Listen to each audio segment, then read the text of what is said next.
अस्सलाम वालेकुम नाज़रीन इकराम, मैं आपका दोस्त जुनैद ख़ान और आप देख रहे हैं इल्म सूफियाना। नाज़रीन इकराम, आज का वीडियो बहुत ज़्यादा दिलचस्प होने वाला है और नाज़रीन इकराम जितने भी चैनल पर नए आए हैं वो फ़ौरन चैनल को सब्सक्राइब कर लें, क्योंकि मैं अपने चैनल इल्म सूफियाना पर इसी तरह दिलचस्प मालूमात से भरपूर कंटेंट लाता रहता हूँ। तो नाज़रीन इकराम, चलिए बिना देर किए ये सिलसिला शुरू करते हैं।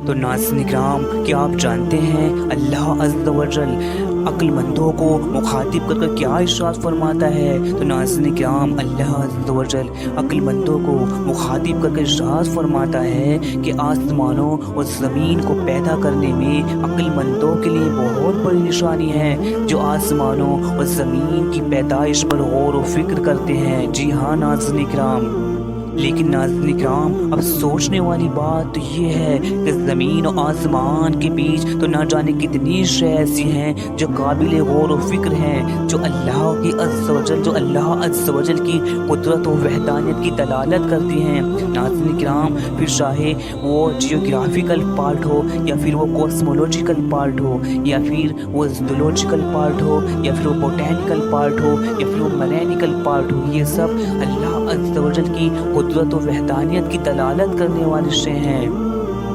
और नाज़रीन इकराम, इन सब पर तहकीक करने वाले साइंसदान तहकीक करते आ रहे हैं। मसलन कोई जियोग्राफिकल फैक्टर पर तहकीक कर रहा है, कोई बोटैनिकल फैक्टर पर तहकीक कर रहा है, कोई ज़ूलॉजिकल फैक्टर पर तहकीक कर रहा है, कोई कॉस्मोलॉजिकल फैक्टर पर तहकीक कर रहा है, कोई मैकेनिकल फैक्टर पर तहकीक कर रहा है।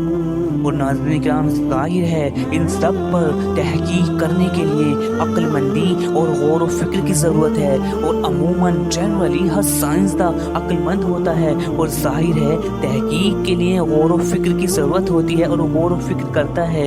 लेकिन तो अज़ीज़ान मोहतरम, फिर ये लोग ईमान क्यों नहीं लाते, जबकि अल्लाह अज़्ज़ व जल तो अक्लमंदों को मुखातिब करके इरशाद फरमाता है आसमानों और ज़मीन को पैदा करने में अक्लमंदों के लिए बहुत बड़ी निशानी है, जो आसमान और ज़मीन की पैदाइश पर गौर व फिक्र करते हैं। तो देखिए नाज़रीन इकराम, सबसे पहले तो ये जान लीजिए अल्लाह अज़्ज़ व जल ने हर नॉर्मल इंसान के दिमाग को यानी हर ह्यूमन ब्रेन को एक तरह ही डिज़ाइन किया है। यानी हर इंसान के ह्यूमन ब्रेन के 3 पार्ट होते हैं और हर पार्ट अपने अपने हिसाब से वर्क करता है, लेकिन हर इंसान की रीजनिंग, थिंकिंग, लर्निंग कैपेसिटी अलग अलग हो सकती है।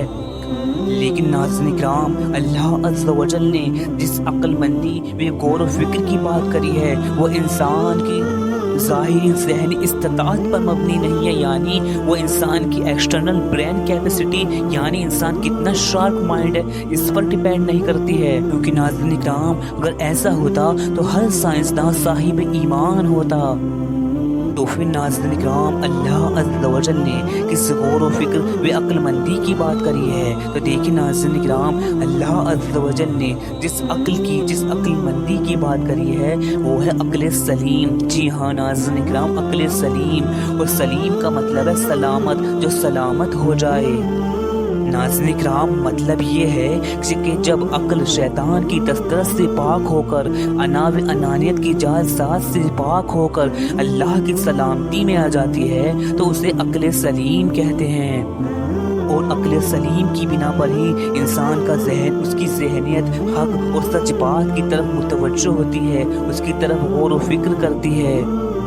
लेकिन नाज़रीन इकराम, जब तक इंसान की अक्ल सलामत नहीं है यानी शैतान की दस्तरत में है, अनानियत की जालसाज में है, तब तक वो अक्ल सनोबर है। जी हाँ, यानी अक्ल सनोबर यानी वो अक्ल सेंसलेस है। नाज़रीन इकराम, इंसान बज़ाहिर कितना ही क्रिएटिव हो, लेकिन जो अक्ल अल्लाह अज़्ज़ व जल की निशानियाँ देख कर भी ज़मीन व आसमान में उसकी कुदरत व वहदानियत की दलालत करने वाले शय देख कर भी उसकी तरफ मुतवज्जो न हो, उसकी तरफ गौर व फिक्र न करे, यानी जो अक्ल हकीकत की तरफ मुतवज्जो न हो वो अक्ल अल्लाह के नज़दीक सनोबर ही है, यानी सेंसलेस है।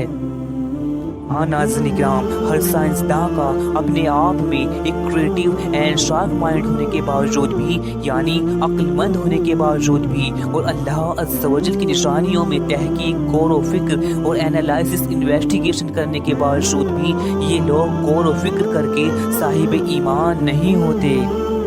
کیونکہ ناظرین کرام، اللہ عز و جل نے یہاں جس عقل مندی کی بات کری ہے وہ عقل سلیم کی بات کری ہے، اور عقل سلیم کا تعلق کریٹو اینڈ شارپ مائنڈ سے نہیں بلکہ اس عقل سے ہے جو شیطان کی دسترس سے پاک ہو کر، انا و انانیت کے جالسات سے پاک ہو کر سلامت ہو جاتی ہے، اللہ کی سلامتی میں ہو جاتی ہے۔ یہی وجہ ہے کہ سائنسداں اتنی غور و فکر کرنے کے باوجود بھی، تحقیق کرنے کے باوجود بھی صاحب ایمان نہیں ہو پاتے۔ ناظرین کرام، عقل سلیم یعنی عقل کی سلامتی کے بھی 3 درجے ہیں، اور عقل کا تعلق لطیفہ انا سے ہے، اور لطیفہ انا پر 3 حجاب ہیں، حجاب ظلمانی، حجاب نورانی اور حجاب ربانی، اور انہی حجاب کے ہٹنے سے عقل کی سلامتی درجہ بدرجہ بڑھتی رہتی ہے۔ ناظرین کرام، عقل سلیم رکھنے والا انسان جب زمین و آسمان میں موجود اللہ کی وحدانیت کی دلالت کرنے والی شے کو دیکھتا ہے تو غور و فکر کرتا ہے، اور اس کی ذہنیت خود اس سرشتیمان کی طرف جاتی ہے جس نے یہ سب خلق کیا ہے، کہ کوئی طاقت ہے جو یہ سب نظام چلا رہی ہے، کوئی انرجی ہے جو یہ سب نظام چلا رہی ہے، وہی واحد ہے، وہی خالق ہے، وہی خدا ہے۔ وہ پھر اس کا قلب تصدیق کر لیتا ہے، پھر کلمہ پڑھ کر ایمان سے منور ہو جاتا ہے۔ ناظرین کرام، امید کرتا ہوں آپ کو آج کی جانکاری پسند آئی ہوگی۔ تو ناظرین کرام، آپ سے محبتانہ گزارش ہے آپ اپنے چینل علم صوفیانہ کو زیادہ سے زیادہ سبسکرائب کریں، شیئر کریں، لائک کریں۔ انشاءاللہ عز و جل پھر ملتے ہیں اس سے بھی زیادہ دلچسپ معلومات کے ساتھ۔ تب تک مجھے دیجیے اجازت، اللہ حافظ۔